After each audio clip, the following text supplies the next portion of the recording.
everybody, welcome back. This week is Thanksgiving here in America. Woo! USA, USA. If you're watching in Canada, your Thanksgiving happened a month ago.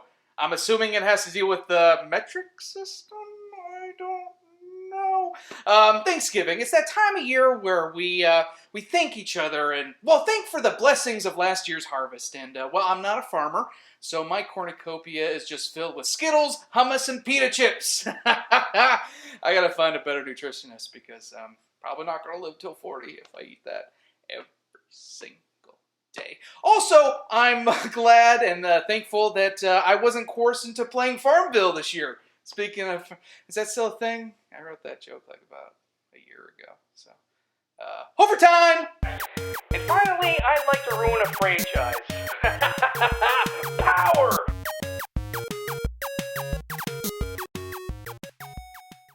There's so many fun stories about Thanksgiving, it's hard to choose which one to share with you today. How about this one? I used to work at Disneyland while I was in college. That's right.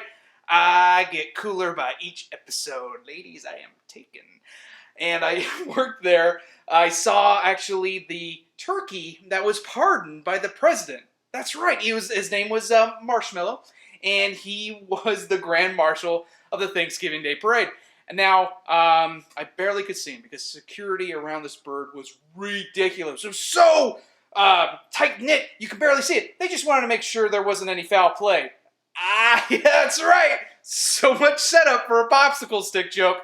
That's the kind of humor you'll only find here on Overtime and maybe a popsicle stick blog. I'm not too sure. It's kind of odd that we've only been pardoning turkeys since 2002. I don't think that's right. I mean, Ford pardoned Nixon in 1972. Who wrote these jokes? Are these old Johnny Carson bits? I mean, fire that intern. This is a good thing I'm adorable, or no one would keep watching this. Let's go into the brass tacks of this season. It's a season of deals. That's right. Get out your holiday money and your holiday shopping. I prefer Cyber Monday to Black Friday or Pay Loan Saturday. But you got to be careful because there's some trickery out there. You can actually get your identity stolen. I did. Who would want to steal? A lot of people would want to steal this, but it's never a good moment when your card declines when you buy a cheeseburger. Just kind of, that Carl's Jr. employee thought I was a deadbeat. But luckily, my bank knows me and contacted me right away, and I recorded it. Mr. Holver, there have been some strange activity on your card. We think it might have been compromised. Did you eat Carl's Jr. twice today? Yeah, they were different meal times because of the morning 10:30 and the lunch after I was in the neighborhood. Okay. I see. Did you buy $500 worth of video games on Monday? I don't recall. Was it for a Nintendo 64 system? That's the only one I have, but it does sound like something I would do if I had some money. Yeah. It doesn't indicate which brand of video games were purchased.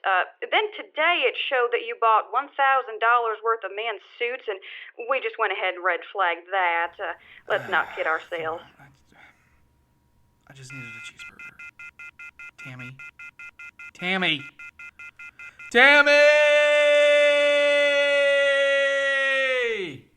I'll get out of here, Carl's Jr. They didn't even ask if it was me. They just naturally assumed that I wasn't going to buy a $1,000 superhero suit. Could have if I had that good of credit. Why end on this episode about me being cheap? I can do that on my own time. Let's end on a segment, a new one that I like to call Thanksgiving Parade Fun Facts. Fun Facts, Fun Facts, Fun Facts. These are fun facts. Hey, did you know that the first Macy's Day Parade route went through a Gimbals? That's right. These are all going to be true and factual. You can Wikipedia. It's fine. You don't have to Wikipedia because I'm going to tell you right now. During the Prohibition, the parade floats acted as speakeasies. They were disguised. You would pop right in and dance the Charleston while you had a martini with Felix the Cat. Yeah, these are all true. Let's continue, shall we? In 1966, the parade debuted a Smokey the Bear balloon, which was Short-lived because it struck on fire.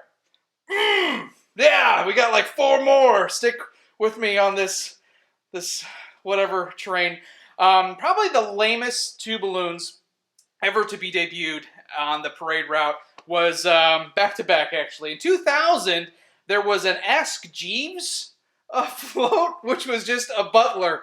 Kind of representation of the dot-com pop. If you know, it deflated, and so did a lot of people lose their jobs. In 2001, there was a Cheezosaurus Rex balloon from Mac and Cheese. Remember the dinosaur? The balloon and the franchise was the cheesiest thing I've ever seen. There's going to be a lot of puns. You're going to complain about the puns below. In 1993, the Sonic the Hedgehog balloon accidentally hit into a jewelry store due to high winds, and gold rings fell below the crowd. It's this second.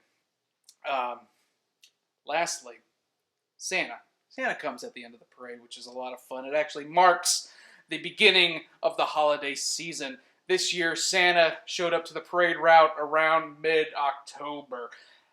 Every year, it starts getting earlier and earlier. You just see Christmas decorations and all that jazz. Well, hey, you know what? That has been my late-night TV monologue audition tape. This is Mike Hover, signing off.